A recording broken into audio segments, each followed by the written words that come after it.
Warning, warning, warning. Airlock has not fully pressurized to habitat levels.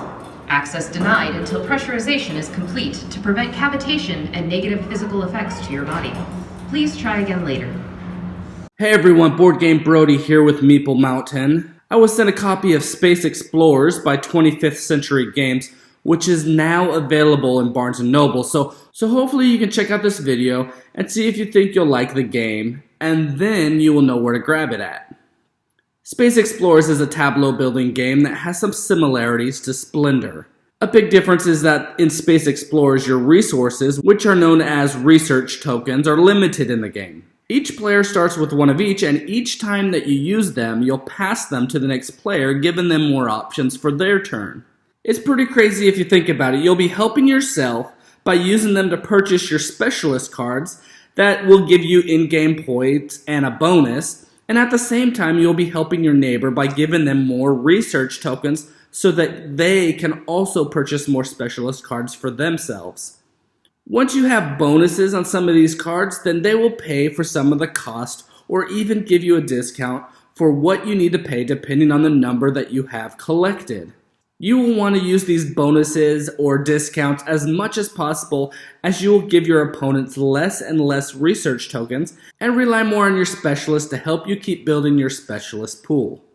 Near the beginning of the game, you might want to focus on gaining specialists that help you with discounts, while later in the game you might want to focus more on cards that give you in-game points. But keep in mind, the entire game you will also want to plan to collect certain specialists that will help you complete projects, which will give you even more points. You will need to plan accordingly, as the game ends when the last project is completed or when a player recruits 12 specialists to their hub.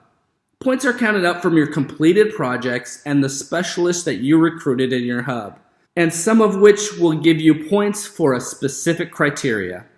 Let me highlight some aspects of the game that makes this game pretty amazing and possibly even brilliant. So again, you'll be using these tokens here as your main resource to start recruiting your specialists, which are these 6 cards out here. You will always fill in the center here with 6 cards after your turn, so that the next player will have the same opportunities. And of course, this is the deck here that you will use to fill in the specialists. So then you'll have these project tiles placed out at the beginning of the game that will not be replenished. These project tiles here are important as they will give you extra points when you collect the listed required specialists so that you can complete that project. And simply, if you have that number and type of cards in your hub listed on that tile, then you can go ahead and take it. Let's visit these specialist cards again. So here on the top left shows the number of points it's worth at the end of the game. The icon shown beneath it is the type of skill that it represents. So this is the type of skill that can fulfill the requirements on the project tiles over here. This icon also tells you what part of the hub that it will be placed in. And this is important for 2 reasons. First, the number of specialists that you have for a certain type of skill will reduce your recruitment costs for additional specialists of the same type. So when trying to get a specialist of a certain type, you'll visit your hub and look in that skill section and count how many of those skill icons are present in that section. For each icon, you will have a reduction of 1 icon starting from the bottom of the listed cost. So later in the game, cards become easier to get, and planning is more crucial. Lastly, you can see that a card might have its own ability shown on the bottom right. These abilities are explained in more detail in the back of the rulebook, but they are only active when they are the top card shown for that type of skill in your hub. Once you recruit another specialist of that same skill, then it will cover up your older card, and you will now only be able to use its new ability of the new card. And these abilities make it sometimes really hard to be able to cover up a certain card because you like that ability. So really you want to keep that old ability, but you also need to progress in the game by getting more of that specialist to complete the projects. And so choices are hard. So gameplay is super great because it's not that complicated, yet your choices will guide you to winning or losing. So on your turn, you will either take a specialist card from the 6 available, or you can take the card from the top of the deck. Now with this card, you can either pay its cost and add it to your hub, or you can take the card into your hand, not paying its cost. I think you already understand why it's important to add specialists to your hub, but it might be a little confusing about bringing a card to your hand. So let me explain that to you real quick. So there might be circumstances where you're not able to purchase any cards at the moment.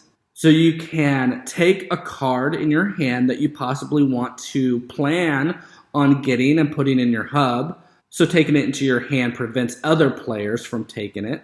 But you also later can discard that card by adding it to the pool of face-up cards, and in return you will be given 2 of any virtual research tokens to use to recruit a different specialist. When taking the card into your hand, you won't be able to spend it for the 2 resources until the next turn, in which you will be able to discard that card, picking up another card to place in your hub, also passing any of the research tokens that you needed to use in addition to those virtual ones. The game plays so well because you can try to collect specialists to complete projects to get points that way, or you can over-specialize in a certain type of specialist that will in return give you deep discounts, eventually giving you free cards worth points as well. But you most likely won't be able to do both, so you will need to plan and implement a strategy that works for your situation so that you can win the space race. Another thing I wanted to highlight is how well this rule book is done. It explains the rules, and the book has these fake tabs on the side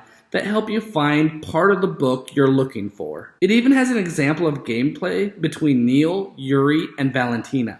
And of course, the back of the book, it highlights each card just in case you have any questions about what it does.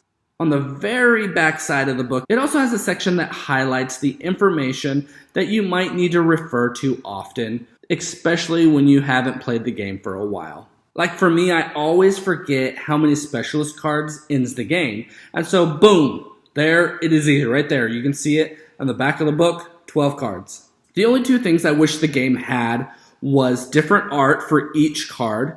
Maybe that they could highlight that they are the same skill by using its color on the border, or make it more obvious that it belongs to that skill with a more noticeable icon on the top right of the card, and place different art on each card.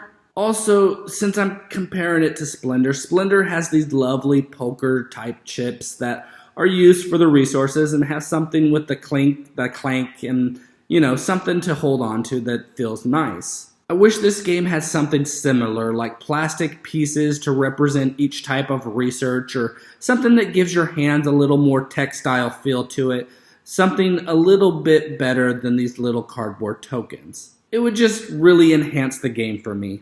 But ultimately, the game has a great gameplay with it, and the mechanics are just great. Choices are just super important on your turn, and they will change the game so that your decision actually matters.